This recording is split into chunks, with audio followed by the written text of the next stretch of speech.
Kia ora, this is Liz. Welcome to Dames and Plays. If you haven't watched the intro video yet, can I suggest you go do that now so you know what we're up to? Otherwise, grab your Bible and we'll dig on in. We are looking today at John chapter 9, verses 14 to 18, and I will read them to you now. Now it was the Sabbath when Jesus made the clay and opened his eyes. Then the Pharisees also asked him again how he had received his sight. He said to them, "He put clay on my eyes, and I washed, and I see." Therefore some of the Pharisees said, "This man is not from God, because he does not keep the Sabbath." Others said, "How can a man who is a sinner do such signs?" And there was division among them. And they said to the blind man again, "What do you say about him, because he opened your eyes?" He said, "He is a prophet." But the Jews did not believe concerning him that he had been blind and received his sight until they called the parents of him who had received his sight. Does it strike you as a little bit odd that this event is covered so thoroughly by John when it has nothing to do with Jesus? I mean, the original healing has to do with Jesus, but the actual events that came after didn't have anything to do with Jesus. So why does John give us so much detail? Well, here's a thought, just a thought. There's the same level of detail in the water to wine miracle, the nobleman's son miracle, and the paralytic by the pool of Bethesda miracle. So maybe, just maybe, John did follow up. In other words, he followed the miracle cures to see what would happen. As I said, it's just a thought. This incident shows the response of three distinct groups of people: the neighbours, the Pharisees, and the parents. Amongst them all are those that believe and are flabbergasted, those that are sceptical but willing to hear the story, and those that flat out refuse to believe regardless of the evidence. They are, as you can imagine, representative of the entire human race. We looked at the neighbours last week. Next week we'll look in on the parents, and this week we're going to catch up with the Pharisees. But before we reach them, John gives us a little bit of information. He says, "Now it was a Sabbath when Jesus made the clay and opened the man's eyes." Big mistake, obviously, or was it? There are 7 miracles recorded as being done on the Sabbath: a withered hand, the demoniac at Capernaum, Simon's mother-in-law, a woman who had been bent double for 18 years, a man with edema, which is swellings all over the body, the paralytic at Bethesda, and of course our man born blind. 7 times when Jesus seems to have deliberately done healing which upset, in particular, the Pharisees. If there was a healing needed, the day didn't seem to bother him at all. As we know, healing on the Sabbath was a big no-no, so Jesus did in fact break the Sabbath, which potentially makes him a sinner. But before you stone me, then again, just let's remember, it wasn't God's Sabbath that he's breaking. God's Sabbath said nothing about healing, so he's not a sinner, okay? The only healing allowed on the Sabbath, according to the Pharisees, was if there was a life at stake. Now, none of the ones listed were life-threatening. Some of them were, in fact, quite trivial. Peter's mother-in-law, for instance, just had a fever, quite possibly would have lifted in a couple of days if they'd waited, yet Jesus doesn't hesitate. It seems he has a different take on the Sabbath and what it means, which we should know, right? But just in case we've forgotten, let's remind ourselves. Duck over to Matthew 12, and we'll read this large passage. It is a bit of a large passage, but bear with me. There's a reason for the length. So, Matthew 12, 1 to 15. At that time, Jesus went through the grain fields on the Sabbath. And his disciples were hungry and began to pluck heads of grain and to eat. But when the Pharisees saw it, they said to him, "Look, your disciples are doing what is not lawful to do on the Sabbath." Then he said to them, "Have you not read what David did when he was hungry, he and those who were with him? How he entered the house of God and ate the showbread, which was not lawful for him to eat, nor for those who were with him, but only for the priests. Or have you not read in the law that on the Sabbath the priests in the temple profane the Sabbath and are innocent? But I say to you that in this place there is one greater than the temple. And if you had known what this means, 'I desire mercy and not sacrifice,' you would not have condemned the guiltless. For the Son of Man is Lord even of the Sabbath." Now when he had departed from there, he went into their synagogue, and behold, there was a man who had a withered hand. And they asked him, saying, "Is it lawful to heal on the Sabbath?" that they might accuse him. Then he said to them, What man is there among you who has a sheep, and if it falls into a pit on the Sabbath, will not lay hold of it and lift it out? Or of how much more value then is a man than a sheep? Therefore it is lawful to do good on the Sabbath. Then he said to the man, Stretch out your hand. And he stretched it out, and it was restored as whole as the other. Then the Pharisees went out and took counsel against him, how they might destroy him. But when Jesus knew it, he withdrew from there, and great multitudes followed him, and he healed them all. Note at the end, he healed them all. We're still on the Sabbath. So if you ever read anywhere that the 7 miracles wrought on the Sabbath is significant, remember he did more than were recorded even on the Sabbath. The Pharisees had made of the Sabbath primarily meant to be a day of rest, a day of works, of being so bound by their rules and regulations that it wasn't restful at all. And many of their rules bordered on superstitious nonsense. Jesus healed on the Sabbath, and in our case today that was a deliberate choice. There is no mention of anyone appealing to Jesus to have the blind man healed. He just rocked up and healed him apropos of nothing. I think he did this for many reasons, one of which was to prove that the Sabbath was a day of rest, not a day of freaking out because you hadn't dotted every I and crossed every T. In other words, in his bid to build the kingdom of God, he wanted to restore God's image of the Sabbath and what it was for. John also made it clear in verse 14 where the healing had come from, lest any think that the mud had special properties. It was on the Sabbath that Jesus made the clay and opened the man's eyes. It wasn't the mud or clay, it was Jesus. Having set the scene then, we move on to the next group of witnesses to this miracle, the Pharisees. I'm sure we can imagine how this will go down. Then the Pharisees also asked him again how he had received his sight. Fair enough. They want to hear it from the horse's mouth, so to speak. We won't hassle them for that. Doctors do exactly the same thing. A patient can see half a dozen doctors within the space of half an hour, and even though they've got the notes right in front of them, they'll still ask the patient, hey, what brought you here today? It's all the same. But the way this is worded, I'm told by people who study these kinds of things for a living, means this is an ongoing asking. In other words, they've been grilling him for some time. The word asking in Greek was a common one in legal circles when questioning a witness. So we need to see this not as a single question, but rather as if we've come into the room a little late and we're witnessing the man's answer for maybe the 4th or 5th or 10th time, which is possibly why the answer is now even briefer than it was before. The Pharisees' question basically accepts the miracle happened, right? Even though they will quarrel over it shortly. At this point, by asking how were you able to see, they are kind of accepting that he was once blind and can now see. The man answered, right? He put clay on my eyes, I washed, and I see.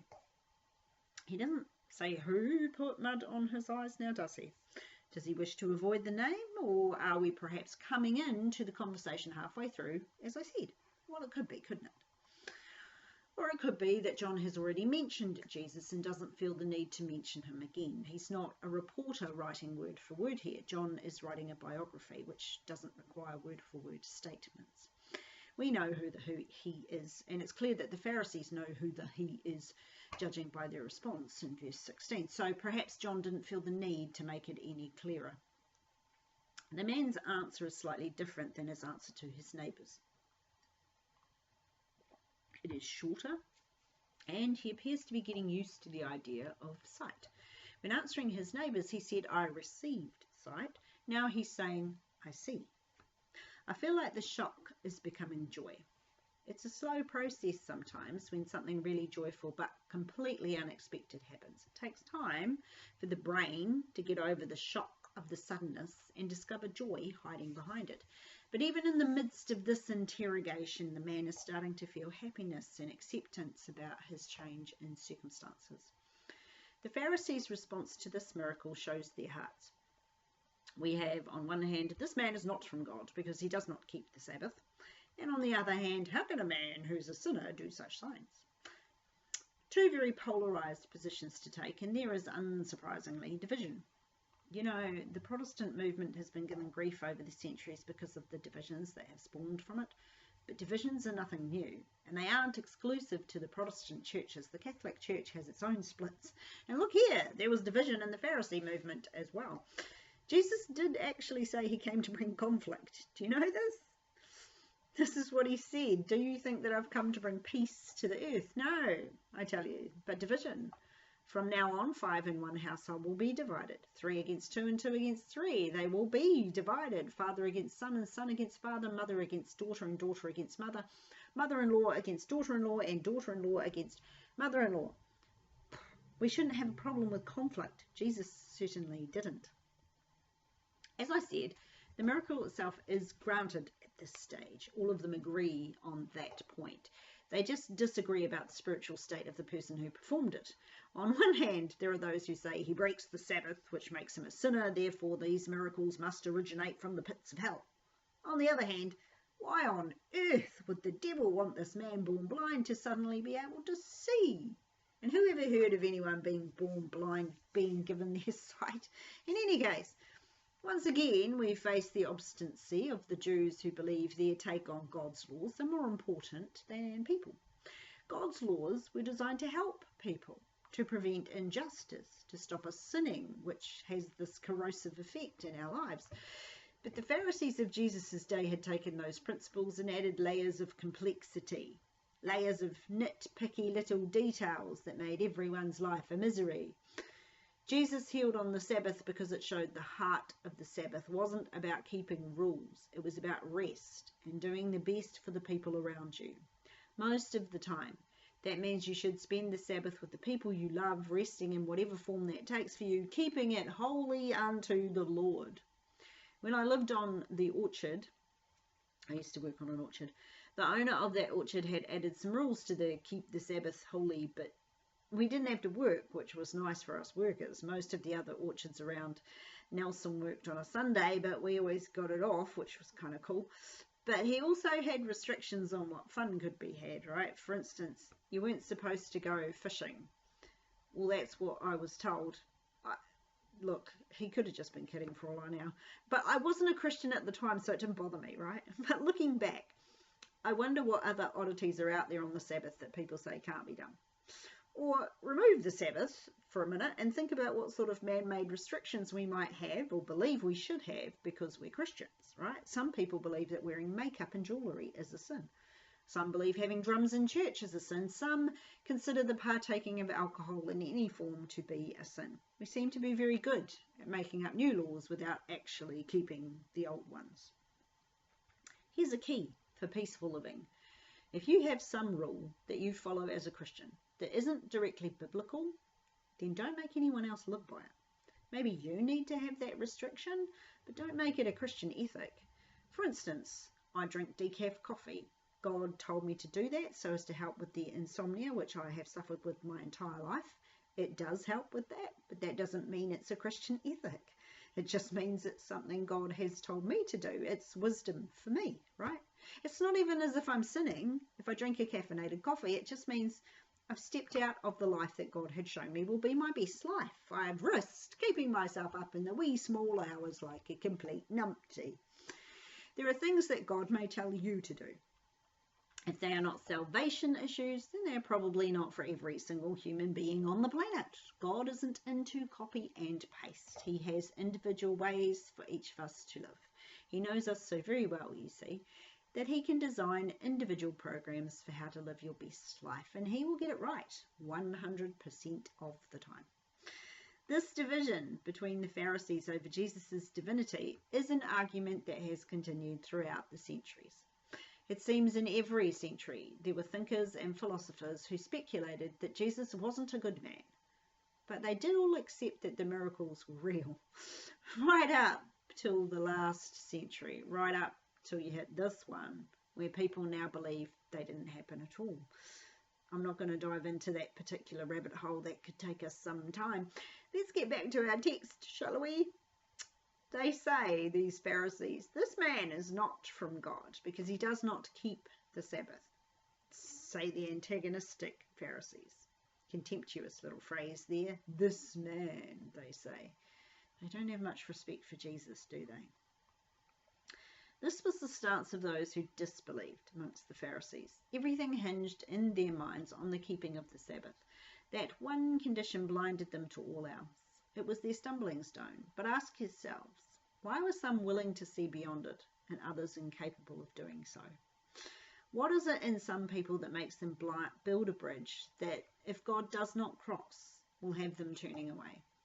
Whether it's a healing, a salvation of a loved one, or some other thing that is hungrily, passionately desired, people often build a stumbling stone for themselves. I asked the youth once what would cause them to disbelieve God existed, and there were some various answers which, honestly, I can't remember. But the one I do remember was, if he doesn't heal.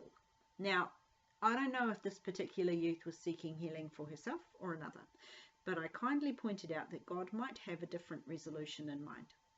She hasn't been back yet. She'd built a stumbling stone, and unfortunately my words pushed her over it.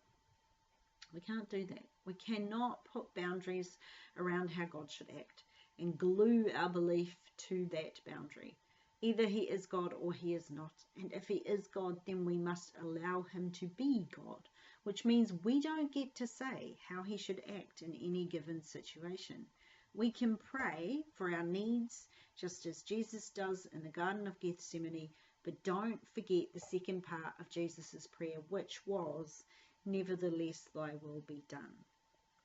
The question of those Pharisees who've stumbled across their own take on the Sabbath laws is, how can a man that is a sinner perform such godlike miracles? And they answer it for themselves by saying, well, the power must come from the devil. Now, Jesus has already addressed that kind of thinking. The incident that I'm thinking about is covered in all three Gospels, but we're going to have a look at Luke's version of it today. So we're looking in Luke 11, reading from 15 to 20. And some of them said, he casts out demons by Beelzebub, the ruler of the demons. And others, testing him, sought from him a sign from heaven. But he, knowing their thoughts, said to them, every kingdom divided against itself is brought to desolation, and a house divided against a house falls. If Satan also is divided against himself, how will his kingdom stand?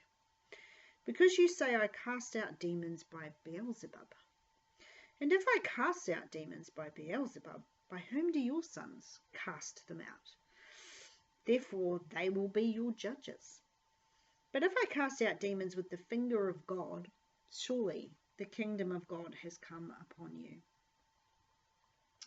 The laws of the Sabbath that Jesus did break were not God's laws. They were part of the 39 extra codicils that the Pharisees had added to them. They were traditions, not God's laws. So that's our first group sorted, those that refuse to believe.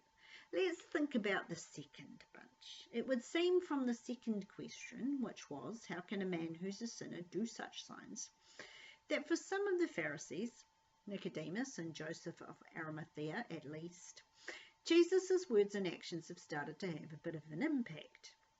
Indeed, Nicodemus was convinced from the start that the miracles Jesus was performing could only come from God. Do you remember back in chapter 3, when Nick came at night to visit? The first thing he said was, Rabbi, we know that you are a teacher come from God, for no one can do these signs that you do unless God is with him. So he was already convinced and remains convinced that Jesus was in fact from God. But his belief and that of Joseph obviously weren't enough to sway the bulk of the Pharisees. For some in the group, the light had dawned, but there were others still in darkness, and you know what? They wanted to stay in their darkness. So there's this conflict. And in order to resolve the conflict, they turned to the man who was born blind to seek his opinion. Well, what do you say about him? Because he opened your eyes. Does this feel like a trap to you? Feels like a trap to me. Remember, they dictated that no one was to claim Jesus was the Messiah on pain of excommunication. There's a risk here, right? That even though he can now see, he might still not be allowed back into fellowship at the temple. So, he is a prophet. This guy, man, this guy, always with the short answers. Maybe he's just not used to long conversations. Maybe he's just a stoic. He's certainly blunt, whatever else he might be. A prophet. Well, it's not a bad way to describe Jesus, is it? It doesn't get us all the way there, but it's starting down the road. A prophet, biblically speaking, is someone who's gifted at retelling divine truths, one who speaks by the inspiration of God, not necessarily someone who foretells future events. Moses was considered to be Israel's greatest prophet, and he never foretold anything. So, the man born blind, who will now have to find a different handle, goes with prophet. As I said, it doesn't quite reach the heights of Messiah, but it's closing in on it. And here's something I didn't know. According to Maimonides, who was a very famous rabbi writing 1,000 odd years ago, during Jesus' day, it was appropriate for a prophet to relax or alter the laws, including the Sabbath laws. Now, if Maimonides is right, that puts a bit of a different spin on the man's words. In effect, he's telling the Pharisees why this Jesus was able to break their ideas of the Sabbath and do his own thing, because he was a prophet. It's actually not a bad solution. In fact, it's quite elegant, a solution. Then the Jews. So that's the members of the Pharisees who are antagonistic toward Jesus, not the entire Jewish race. Those Jews decided that really this guy hadn't been blind at all, so they apply to his parents. Maybe they think this guy's crazy or a bit touched in the head, so why would they believe his account? Maybe they want the parents to bring some pressure to bear on their son, who knows. They can't seriously doubt that the guy was once blind. They'd have seen him themselves. He begged alongside the temple in Jerusalem. Don't forget that, right? They know who he is. Don't kid yourselves that this is anything more than a ploy in the game to get this guy to back down, which would be pretty difficult if you think about what's he going to do, pretend to be blind again? We'll leave them here with the instruction to bring in the parents. What do we think of the Pharisees' response to this then? Look, there will always be those in Christian circles who will want to destroy a miracle even as it happens. Those that can't see beyond their own ideas of how God should work. The church will never be free of these thinkers until the day of Christ's return. So here's the lesson. Don't become one of them. We can all, myself included, become stuck in our ways. And in some ways, that's okay. Life has rhythms and we get into rhythm and life flows well. It's not surprising that when something comes in and upsets the rhythm, it takes time to change octaves or instruments. But when the change in tone or rhythm has stemmed from the heart of God, we should let the grand conductor change the tune. It is his tune, after all. That is all I have for you this week. I pray blessings upon you and your household, and I will see you next week. Ka kite anō.